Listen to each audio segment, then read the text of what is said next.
Hello and good evening, and welcome to The Truth Behind the Truth. Thank you so much, guys, for tuning in with us tonight. We are so excited to have you guys being a part of this wonderful evening. And it was our second phase of Love, the Loveology Month. Man, we have got wonderful Miss Joy Nordstrom with us tonight. Oh my gosh, she has got this wonderful test that you guys are going to be having an opportunity to take to find out where you are on your love scale and what you need to hold back on or give more over to, and just finding a lot about you. So we're going to get into that, talking about how to get love, how to find love, how to exactly how to keep love, how to love, and how to love and love, and you know, all of the above. I'm excited about that. Really, really am. But anyway, I want to say hello again to our social media base. Thank you guys for tuning in so much, being a part of what we're doing to change the life of humanity, making sure that everybody is authentic, that they know that they are enough, and making sure that they keep it on your, keeping my business and keep you out of my business, or whatever that other t-shirt says. You gotta let Parnell tell it. You gotta let exactly. So Parnell, as guys, I know you're looking for him. He'll be with us in a little bit. He's in the midst of rehearsals for another major play here in LA. Yeah. So he's a working actor. He's a working actor. Yes, indeed. Always working. Yeah, so we're really excited about that for him. Which is very important. You got to stay busy within that art form. You sure do. You sure do. Have to. You really do. I mean, it's a must. Honestly, it really is, especially in that. That's how you make your money, being an actor. Hey, when they call, you got to go. We know about it. I'm just waiting for my next call. I'm not auditioning as much as I was used to, but you know, hey, they call, I'm going. but you know, one thing for sure, on set, if I'm on set on Saturday night, guess where I'm gonna be? In front of The Truth Behind the Truth. All right. Okay. All right. Excuse me, there is no compromising this, because this is going to the place where it's going to be able to take care of everybody involved with the Truth Behind the Truth team, you know, and our hopes and goals, our aspirations is to be a network show, and we're doing our best to try to make that happen for you guys. I mean, really, because nobody is like us, you know, nobody is like us, and we pride ourselves because we're authentic. We're authentic, and we will always remain to be authentic. Yes. So I'm excited about that. So, Harold, how are you? Looking good. Well, thank you, sir. I'm feeling good. I'm feeling pretty good. You know, I'm back on TikTok, and so I did a TikTok video yesterday. Okay. Entitled "Sexual Healing." I was a little you did reluctant, to put it up, but that video has almost 80,000 views, and 80,000 views. I posted it yesterday. And I'm talking about a subject that we don't often talk about, and it's erectile dysfunction. And so I was surprised that it resonated with so many people. And I think it's one of those things that people are suffering through and not talking about. So I think that's why the video, you know, kind of. Well, yeah, you know, to speak to that, and fortunately you did bring it up, because that's going to be one of the very hot points for next week's show, which I didn't mention it earlier at the top of the show, guys. Next week, we got to put a parental disclaimer on the show, so nobody under 16. Tantra Nova. It is going to be awesome. But one of the topics all about sex. Yeah. It is. Okay. But one of the topics is going to be that we're focusing on a lot of the issues that fall in the category with men, and understanding who they are, understanding their bodies, and also those type of things. We're going to be really highlighted next week. Okay, so guys, y'all make sure y'all tune in. And I'm telling you, you do not want to miss next week's show. Yeah. I'm telling you, we're not going to spill too much. No. I mean, we're going to let you come back. Right. All I can say is that you need to put a disclaimer, a parental disclaimer on there, not in a negative way. You know what I'm saying? At the end of the day, but this will be healthy, healthy adult conversation that needs to happen. It does. And what we're going to talk about, teenagers don't need to know about. Okay, at the end of the day, not in Florida. Not in Florida. No, not at all. No. Not at all. Harold, you there? Did you freeze on us, Harold? Oh man, we lost Harold for a minute there. Oh well, that's okay. Yeah, he'll be right back. Yes. But go ahead. You were gonna say? Well, you know what? Let's get into it about Miss Ketanji Jackson. Yes. Oh my gosh. Let's get into it. I am so ecstatically thrilled about that. Me too. You know what I mean? I just can't even begin to tell you, that, where I am with that, just to see that happening. I think she is so well deserving of it. Me too. And she's more than qualified, but the thing that I really enjoyed about her so much is that the dignity and poise that in the position of all of that negativity that was coming to her from the other party. The ones that walked out. Well, yeah, exactly. Yeah. They walked out on the truth. They walked out on the truth behind the truth is what it really was, and they didn't want to really face what they were having to face about it. And I understand that because when you're trying to get yourself reelected and you've used all these tactics for so long to do that, now you're being held accountable for what you're being said. You don't want to be held accountable. But the fact that now we have a African-American woman that now sits in the seat as Supreme Court. Yes. Judge Ketanji. Yes. I'm telling you, Jackson, I have to say, you know what? When I saw it, it was like almost watching the Obama inauguration in a way for me. Right. It was like, wow, this is awesome. This is the first for us within this country to see this. Yes. And the playing field now is leveled. You're right. It's leveled now. And you know what? I want to say to President Biden, I want to say, you know what? Hey, man, keep doing what you're doing. Mm-hmm. Because to be honest with you, I know people are saying, well, he's taking too much time. It's too much time, but there is a process. People need to understand within this country, we still have a process of governing. Right. And stuff is going to take a lot of time. I wish we could, in my mind, I said, well, Trump can do all these executive orders. Right. I think there's nothing wrong with executive orders, but we still live within a democracy, not a totalitarian, not an autocracy. We live in a democracy. So it is still a process that still needs to be handled and done traditionally, because we cannot live underneath one ruler. We have a president, but we also have a Congress and we have a Senate. Right. And it takes that process to get state laws completed, confirmations like, the Supreme Court, that has to go through a system. So for us Americans who do not take time out to know what it is about, what makes our country run, please do your research and stop running on emotions. Absolutely. Stop doing that, because it makes us all look like we don't know what's going on within our country, which is it's sad. Right. Exactly. It's it sad. Really is. I mean, and very well put. I mean, I think that, as much as I would like to see the way our system of government would change, number one is that getting these people out of office. And I mean, these career politicians that have been in Washington for so long, and the very reasons why we can't get anything changed, because they have their own idea. They have a group of typical constituents that are, in their, specific districts or whatever, and it keeps them in office. And so it's just like wearing, I'm going to be blunt, it's like wearing the same pair of underwear over and over again for 40 years. Okay, and not changing. Okay, that ain't a good look. Okay, that is not a good look. That is not a good look. Okay, so, and I say that in a humorous position, but realistically, I do believe in the theory that we should be able to recycle Congress at a certain period of time, because you won't be able to get any fresh ideas coming in. You have this biased group of people that want to stick together for whatever their reasons they want to do, like we have now. Everybody, most of the majority of the quote unquote the Republican Party are now Trump parties. You know what I'm saying? And it's very sad that you have paid allegiance to this narcissistic jackass that was in office. You know, I mean, during the time frame that he was, you know, so there's a lot more behind that. I know we don't have time to dig into that, Well, Harold's back. Harold. No, yeah, I know Harold's back. Yeah, some technical difficulties. I'm back. but we were just elaborating on Ketanji's, historical moment being, put it in, being voted in, and we're so glad and excited about that. Go ahead. Do you have an opinion about that real quick? No, I mean, it's just exciting to see, this happening in our lifetime, Right. So I'm just really excited to see somebody that's qualified to sit in that seat. So that's exciting. Exactly. Did y'all watch the Grammys the other day? No.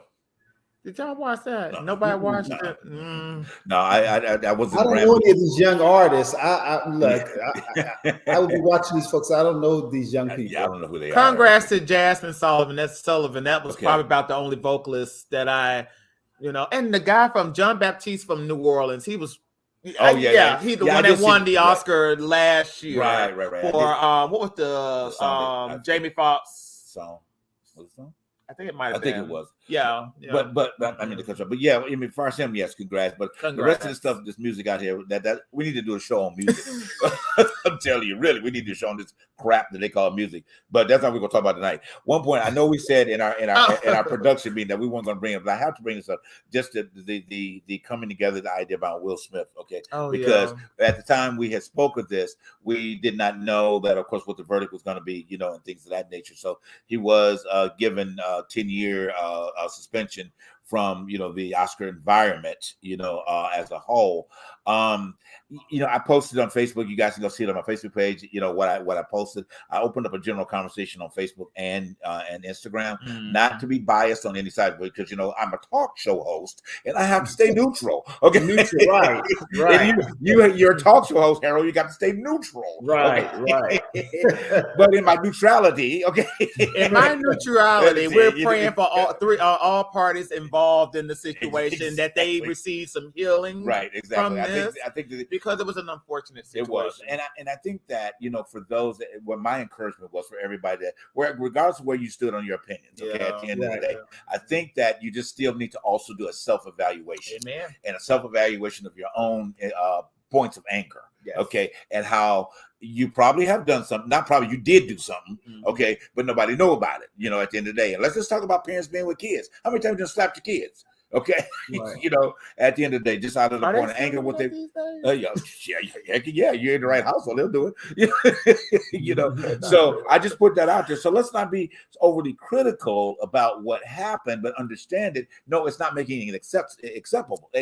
Well, I can tell you this: if you don't work a customer-based job, and I mean, I'm just saying, right? If you don't work a customer-based job, then you will feel traumatized with what you saw on TV, because I see it every day. Let's not even go there. Let's talk about social media. Right. If you see that, and we all have social media, we have all seen people on social media have had all fight out, drag outs. True. And in any place and time in this life, even when you're standing in the line, in a long line, waiting, and you're waiting on something, you feel like it's not being, it's not fast. You feel a rush of all types of frustration, all types of just all types of unnecessary negative vibes. True. So it's just the fact that the traumatized word, if you're not living in the reality, you are traumatized. I think you need to wake up to what's going on in your society, because that wasn't a traumatization. That was the reality of the world and society that we live in right now. So good point. At the Oscars. At the Oscars. And the bottom line is, we are all a work in progress. I don't care how much money you have, what notoriety you have. We are still a work in progress. Yes. I totally agree. Well, we got to get ready for a break, guys. But we will be right back with our wonderful guest this evening, Miss Joy Nordstrom. I'm excited to dig in to hear about all of that wonderful stuff. We'll be right back after this break.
All right, then welcome back, guys. Thank you for tuning in to the Truth Behind the Truth again tonight.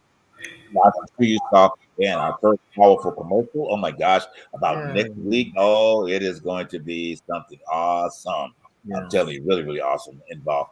So be ready to tune in next week, 6 p.m., 8 p.m., and 9 p.m. Okay, your appointed time for next week as this Loveology continues on. All right, without further ado, take it away, sir. Yeah, so let me introduce our guest for tonight. Our guest is Joy Nordenstrom. She's a relationship expert, certified matchmaker, special event planner, and founder of The Joy of Romance Inc. and LoveAndSexFood.com. Let me say that one more time, LoveSexAndFood.com. Plus, this lady is really remarkable. She is based out of San Francisco, and she has a lot of talents in strategic planning, speech writing, and all of that. So we're going to welcome her on this show. So Yay. Welcome, Miss Welcome, Miss Joy. Joy. How are Yes, you hello. doing? Oh my goodness. I'm doing wonderfully well, you guys. Thank you so much for having me on. Oh, We're excited to have you. Yes, it is such a joy. I said I haven't seen my cohort Harold smile so much in the past 3 weeks. I know, right? Harold like really smiling. Instead of Stella getting her groove back, Harold getting his groove back. Okay. Yes. I'm trying to find out about this love thing, Joe. I haven't figured it out yet, and so I'm hoping you can help me. Go ahead, Most definitely. Yeah, I'm excited to give whatever wisdom that I can, and I definitely want. My passion is really to see people in thriving, healthy relationships, and I love helping them. Yeah, and now I've been doing it for 17 years. Really? Wow. Yeah. Really? You started when you were 12? Thank you.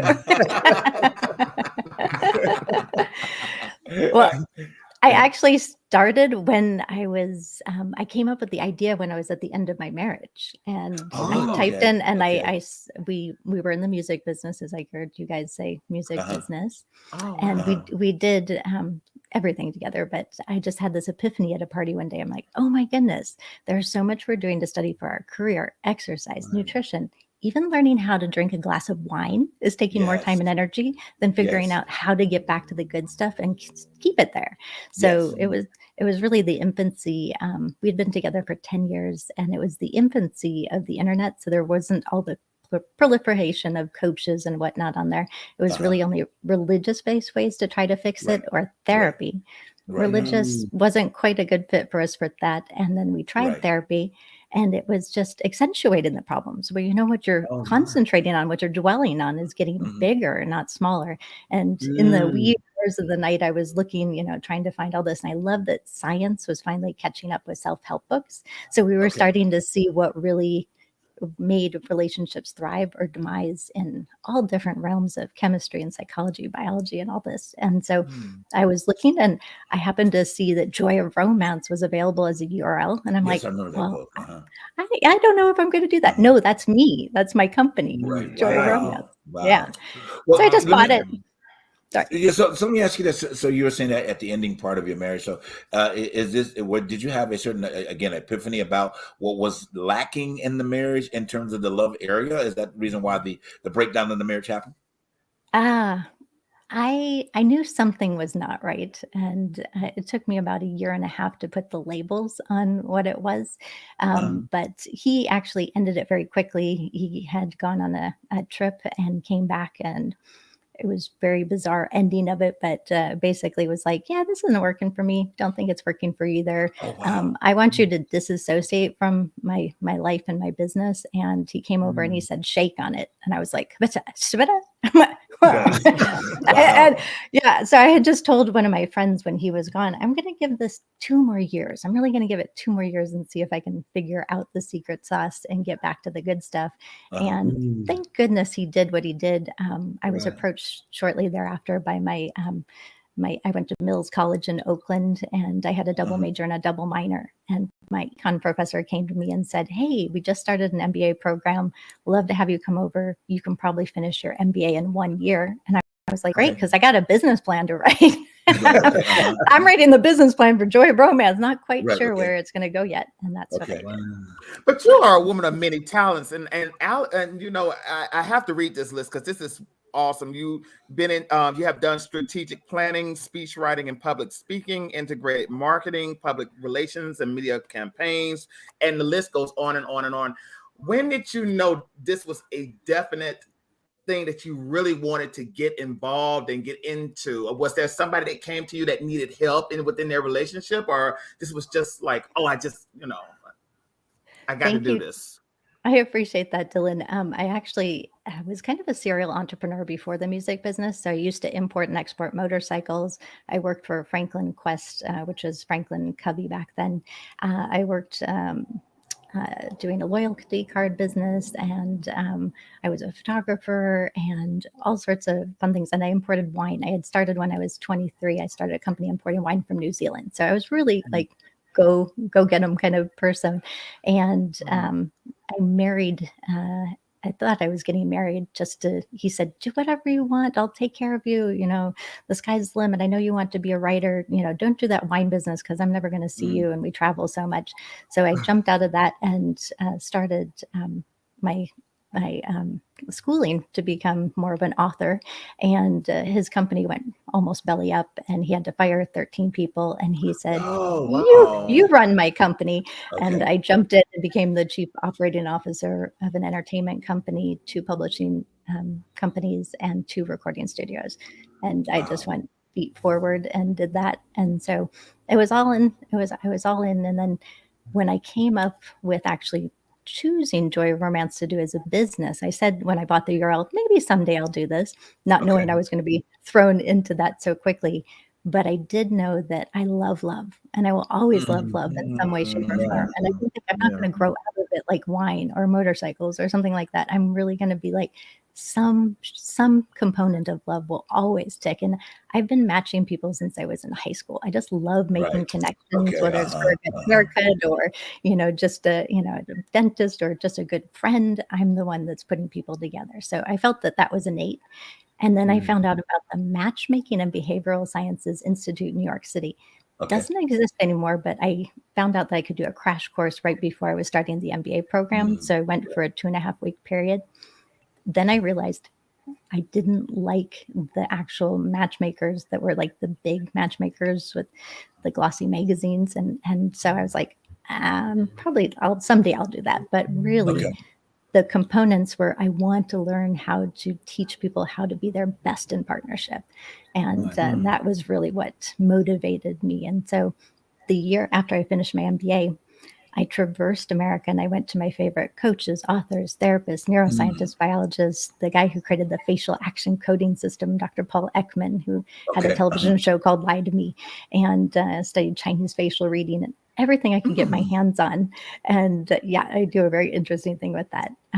But from that, I gleaned these 10 core patterns that we all have in relationship. And I use that as the backbone. I call that your story of who you are. And some of those patterns are just core. So if we understand them, then we're not blindly piloted by them.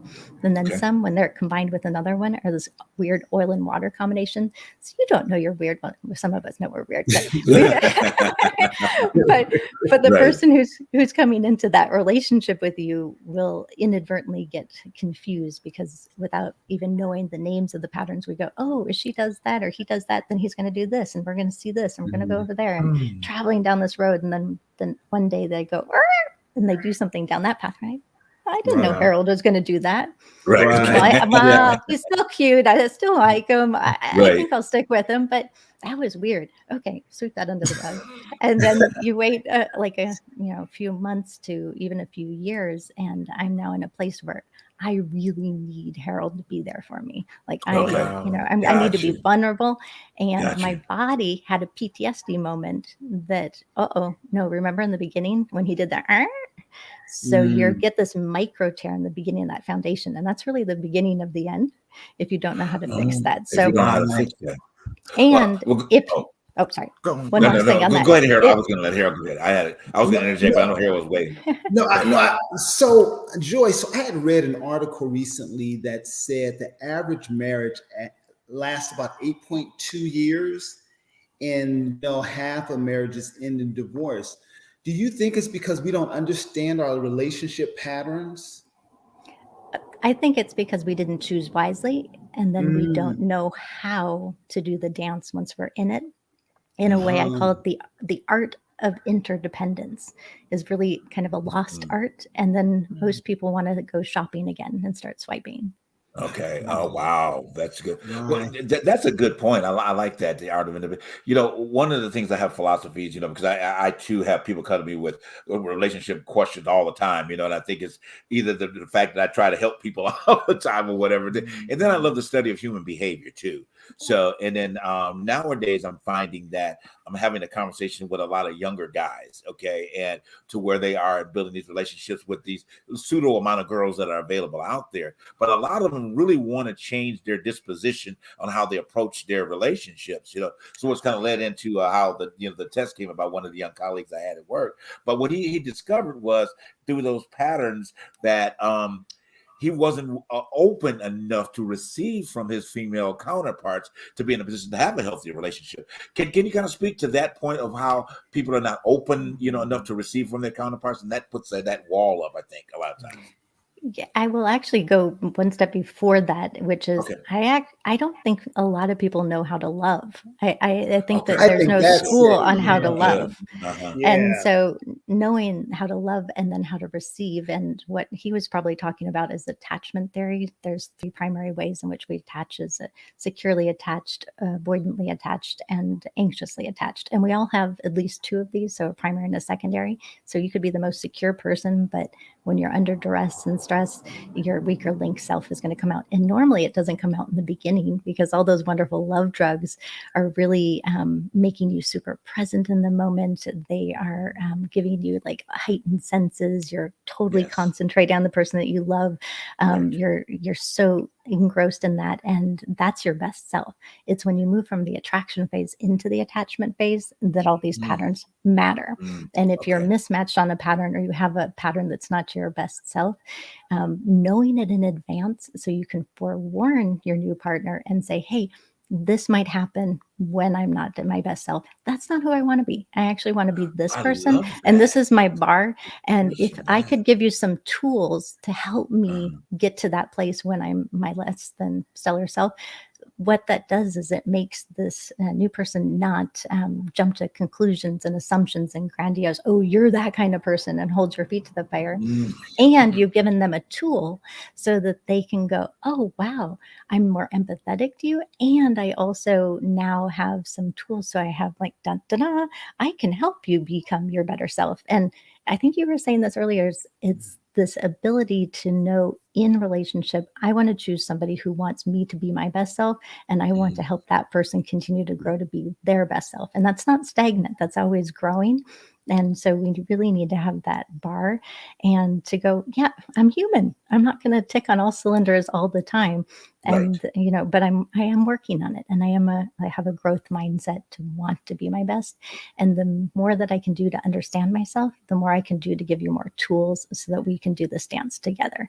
Because there is no we that has ever existed before when those two people came together. So those 10 sets of patterns, and then coming together, it all paints a story.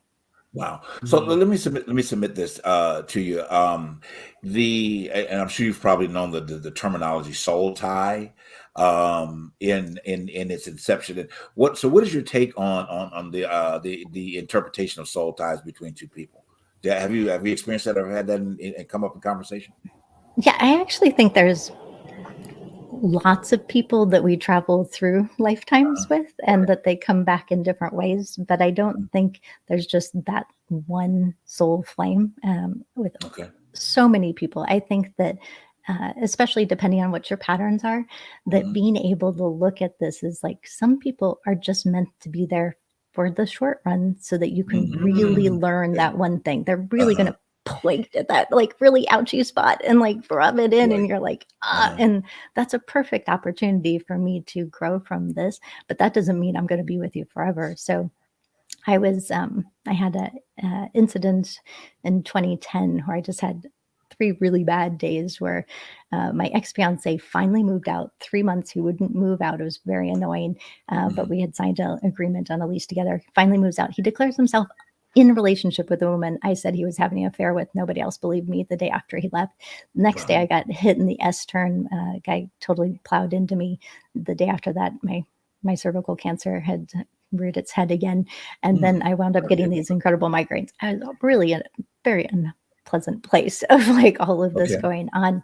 And then after that, I wound up really like getting crystal clear. I'm like, I'm going to do everything that I tell my clients to do. I'm just going to start from scratch and go through this whole process so that I can really be crystal clear on who it is I'm looking for and who the we is that I want to create with somebody. So I really jumped into that and did that. And I think it's this, you get to a place where you've done your homework, and maybe that's with dating, maybe that's with one long relationship, but more often than not, it's like having some ones growing into the one that's going to be the one that lasts forever.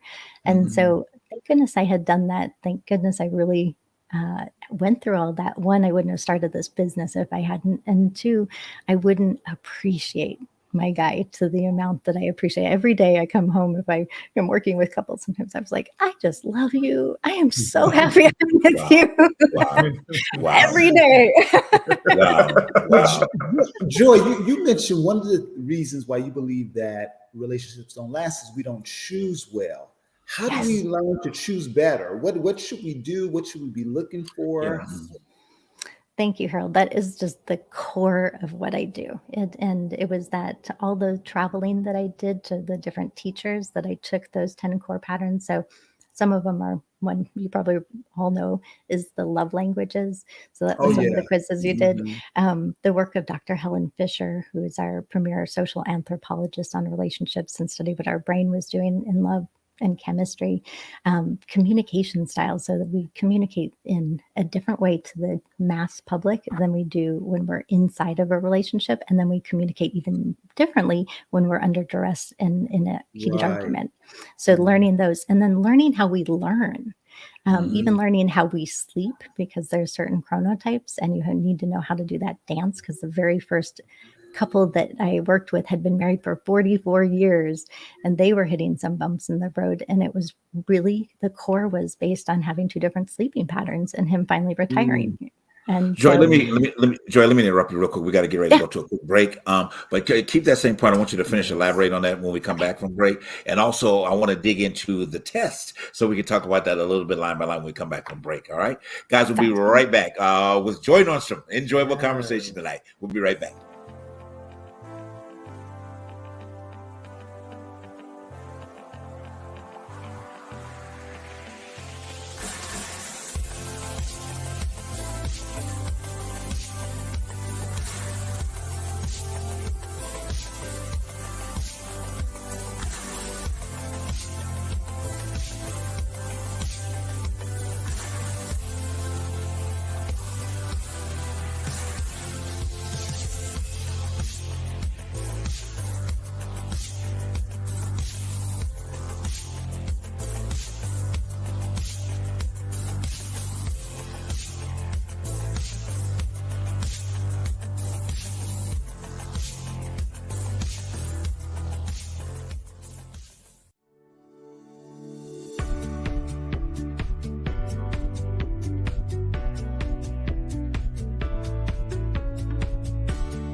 All right, and we're back. Guys, thank you again for tuning in to The Truth Behind the Truth tonight. Yes.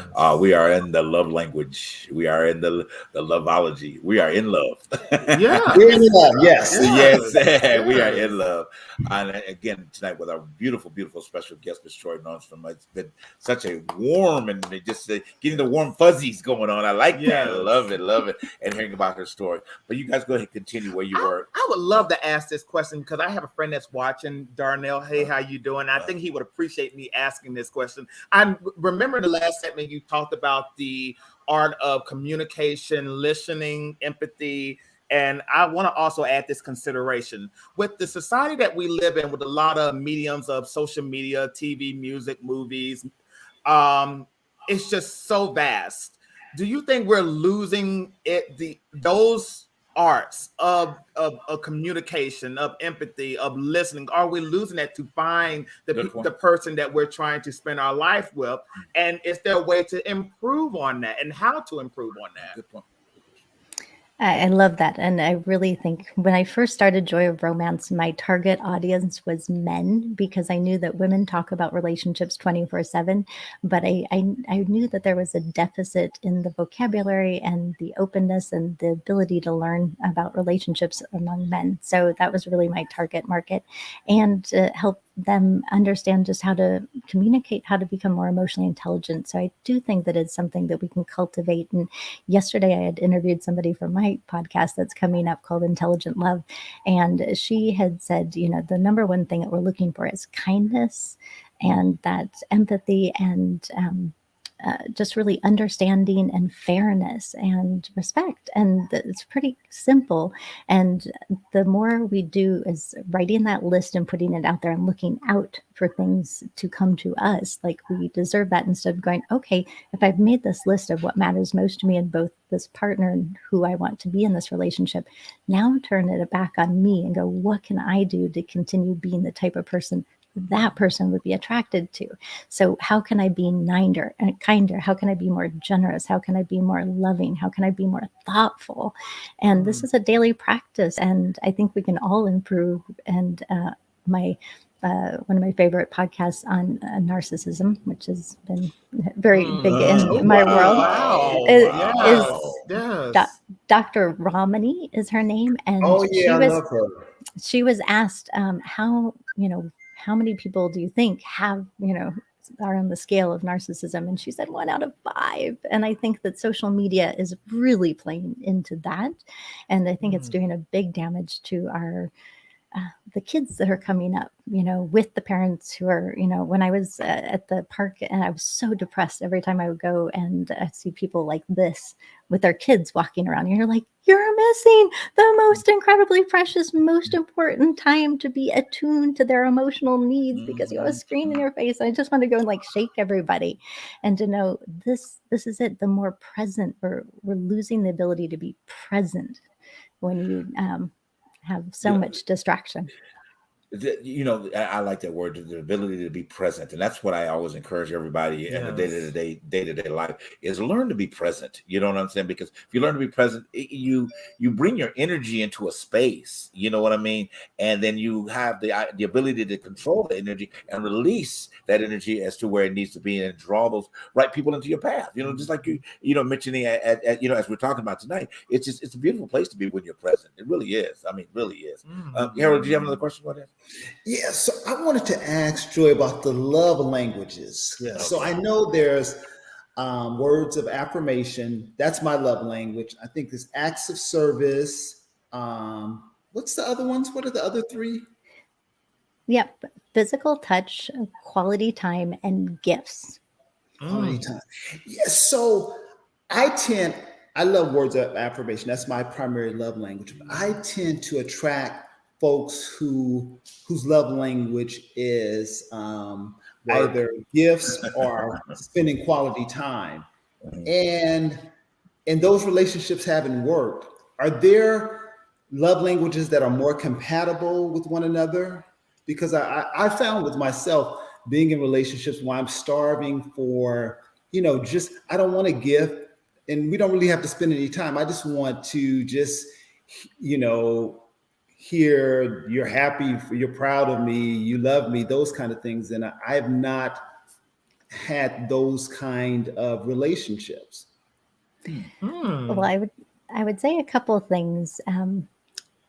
There are if I look at all the patterns, there's certain ones that are attracted to other ones. So I would say I probably know even the other quiz that you took more so about that because of words being so important.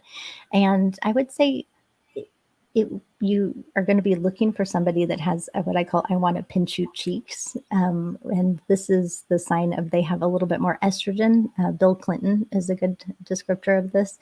He's leading with attuning to who that person is, seeing them where they are, and being able to make them feel seen and heard.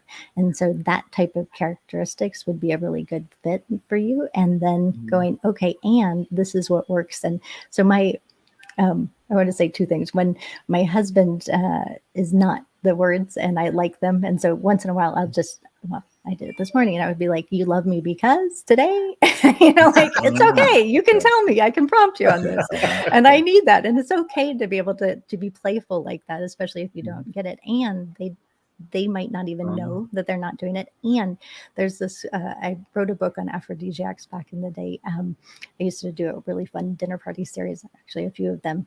And this one was called The Aphrodisiac Affair when I wrote the book. And I learned more and more about something called nitric oxide.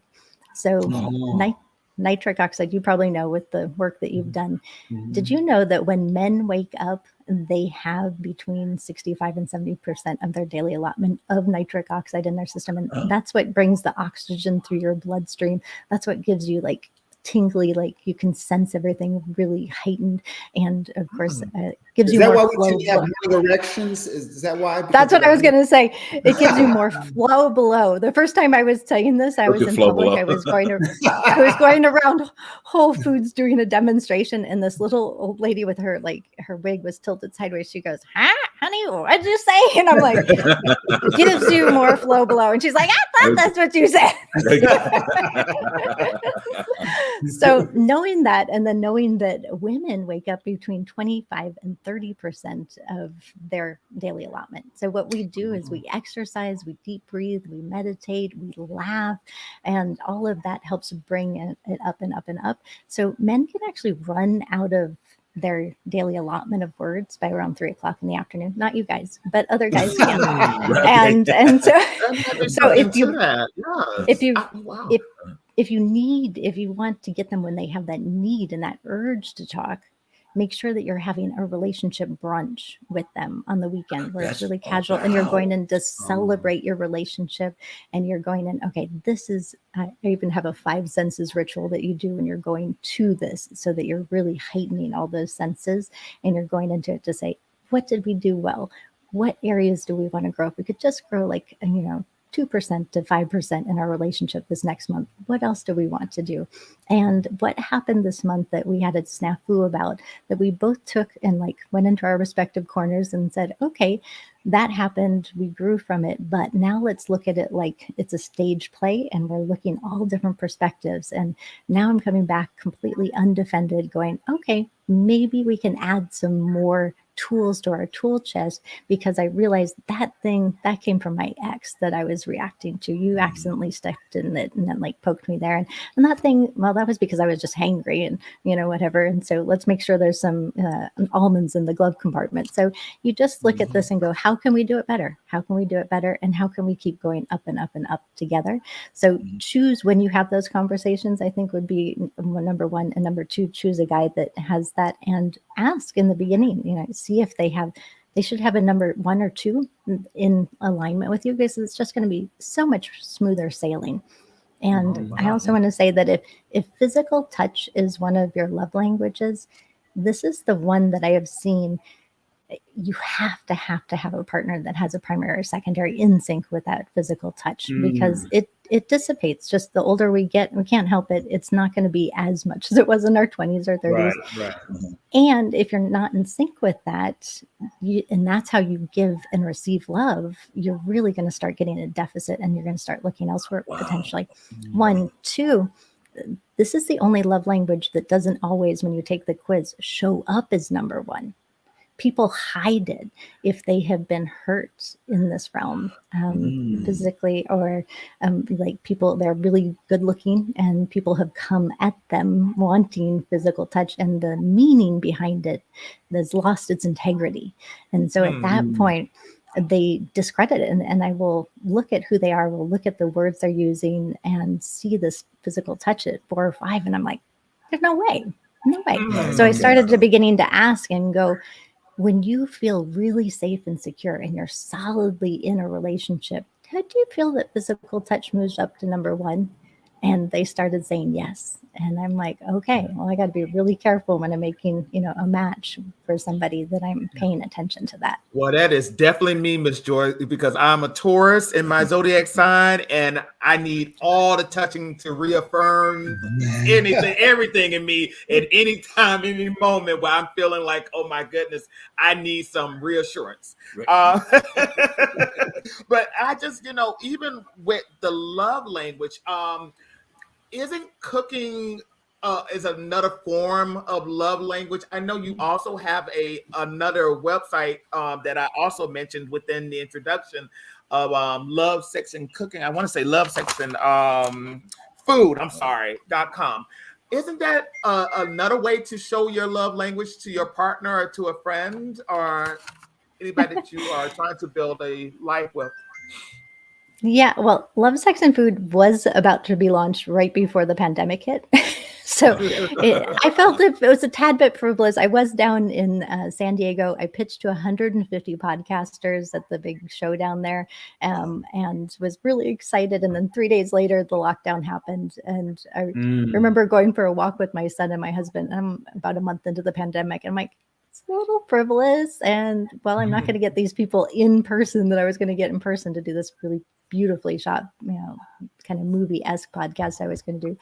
So he said, yeah, I really think you should go back to your original idea and get more people to know you as the love person, and then go and do Love, Sex, and Food, which was also a cookbook that I've been working on. That's it's so much fun, but it led into these dinner parties that I was doing, and the last series there too was really fun, called Devoured. But Intelligent Love is what I did when I first launched Joy of Romance. It was called Intelligent Love 411 for men. There's still some of the videos out there, and this is now the new incarnation of a love. Intelligent love, and it's for everyone. It's for people who are single, it's for people that are in relationship, just anybody, even somebody who wants to love their family, love a dying friend better. It's about becoming more intelligent in the realm of love and knowing how to do this dance. Get your ego out of it and put your heart out there. And I say, lead with a Teflon coated heart. So many people are so hurt and scared, but I'm like, you got that. You can cover it. But if you lead with that, then you're going to attract somebody with that. But why would you be leading like with it all hidden? You're like, well, then you're going to get somebody else who's playing games too from the very get-go. So put yourself vulnerability out there. is a hard thing. It's a hard thing to come up, It really is. Hey, Joy, what about... Let me interrupt. We got to get ready to go for another break real quick. Okay. But we'll continue the conversation. But remember that point, all right? We'll pick it up right. Keep your question in mind. And we'll get it when we come back from the break, all right?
All right, and we're back once again. Thank you guys for tuning into the Truth Behind the Truth tonight. It has been some truth behind the truth in love, and we're loving it. Harold, go ahead with you guys' question.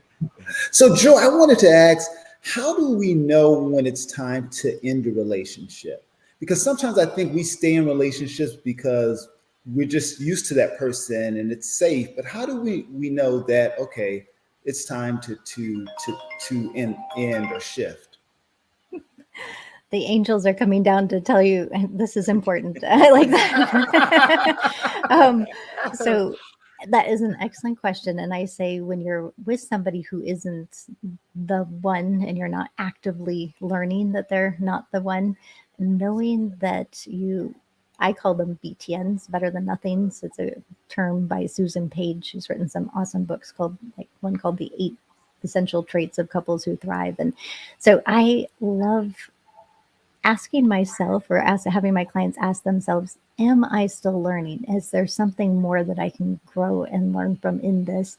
And is this person the type of person who has that growth mindset to also want to do their work so that we can continue evolving together? And if you can say that this is not who I would want to be together with for the next 2 years, 3 years, 5 years, 10 years, okay, this is not doing this person a service. It's not doing me a service. And to really find the courage to be able to break up with them is doing everybody the best, so that you can move into what would be a good fit for you for the long run. So if you need a lifeline, call me and I'll help you, throw you the life preserver. But I don't let my clients date anybody that is a BTN for more than 3 to 4 months. So let me ask you this. I know as we're wrapping up tonight, and I think this will be an expounded question that I'm going to ask. So where do you see that I'm going to use the term pilgrimage of religion has tainted us ability as human beings to really love each other and find this secret place that you're speaking of, because we're afraid, because of what religion has said about love, in general? What do you think about that? Well, I think that you can use love as your spirituality. Okay. And to get the dogma, you get in trouble, according to the science that I've seen, is when you take the outside and you put it in and say, because that said this, I'm supposed to do this. Right, if you stop and you check in with yourself, you check in with your partner, and you go, what works for us? What works for this particular we? How can we grow to become stronger? And just let that, if we both agree to then get some resources and bring it in, that's okay. But this is between the two of us, and this is really sacred. This is our first baby. It's this we that we're creating. And so you really, in the first 3 months of a relationship, if you are just starting something new, that's when you have to have these tough conversations. That's when you have to say, are we looking in the right direction together? Do we have these shared values? And actually have some arguments, because if you can do that and then learn how the tools are to repair, it's like your love drugs are the sticky sauce, and it'll be able to repair anything if it's meant to be. And then you actually get stronger because of that. But don't wait until the end of the year to have a big blowout fight, because that probably won't end up well. So, Joy, Harold, I'm so sorry, Harold. Let me say this one more, and I agree with that, Joy, because I feel like at the end of the day, with relationships, you cannot put everything in one box. Right. Everybody's, relationships are totally different, and the way things are structured are totally different within each and everybody's relationships. And I think that is really what it's all about. Setting those boundaries, but compromising too as well. I'm sorry, Harold. I'm sorry. I agree with that statement. No, I was going to say, Joy, you mentioned love drugs a couple of times. Tell us what love drugs are. Yes, it's we've seen that all of this internal chemistry of dopamine, norepinephrine, phenylethylamine, endorphins, I said that, testosterone, they all go up. And the one that goes down is serotonin. So that comfort drug goes down, and it makes us more hyper-focused on our target. It gives us those Kodak moments of those really magic times that get stuck in our mind and go, oh, when we hit the bumps in the road, we can think back at those Kodak moments. So really physically take Kodak pictures at that time so that you can look back at the good stuff. And to know that this shift happens. And a lot of people think because we jones for these drugs all the time, especially dopamine in our society, that when they drop off, that the love has been lost. But it's not. It's just evolving. And it's our job to do the things to keep spiking it up time and time and time again. So keep it fun and novel. It's so awesome, Joy. Take a few minutes again if you want to share with the audience how to contact you and the special offer you have for our audience, the VIP exactly, offer as well, and as well. Yes. So I am going to be coming up with my first courses, so I'm really excited about. I've never done that for group courses. So if you want to find out more about that, message me. You can just go to joyofromance.com. You can go to the contact form and in there say, that you met me through the show. And as a VIP member of my matchmaking database is the offer that I was just giving the guys before I came on. Yeah. If you message me, I will give you links to 2 different quizzes that the guys were talking about. And I will give you an assessment on what that means. And then you will be kind of elevated in the matchmaking database. And I meet with matchmakers all across the world all the time. And so it will open you not only to my clients, but this other realm of what I call secret society of integrity-based matchmakers. Okay. So these people who really, really care about their clients. Wonderful. I'll be calling you for my assessment. Okay. And I want to know who you can match up with.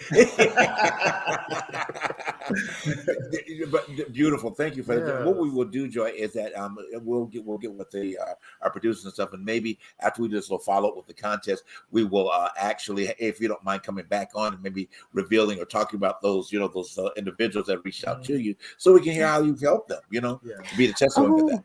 Oh, I also want to say go to Meetup, and it's called the Intelligent Dating and Relationships Meetup, and that's my meetup. And every other Tuesday is when I do a live office hours Zoom call from 7 p.m. Pacific Standard Time to 8:30 or 9, and I will have guests on from time to time, but it's most of the time just me fielding questions. So if you want to learn more, that's a really good way to go to.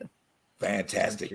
Thank you so much for tonight, Joe. It has been a sincere pleasure, and you're welcome back to this table at any time, all right? Because the love, because the love has been shared tonight. I got goose pimples here. We're going to have to take this to another month. I know, right? We're going to have to take this all the way towards the next year. I'm loving this. I still have more questions to ask you, Joy. Harold, call me. Okay. Call me afterwards. I might even already have your person. Who knows? So let's do it. Exactly. Moving back to California. I know. All right, guys. Thank you so much for tuning in to The Truth Behind the Truth tonight. It has been a pleasure. Joy, as I said, come back and see us again.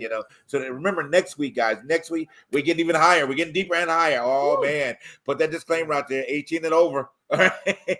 The loveology continues. Y'all have a beautiful night, and thanks again for tuning in to The Truth Behind the Truth. Good night out. Thanks again, Joy. Bye, guys. Bye. Take care.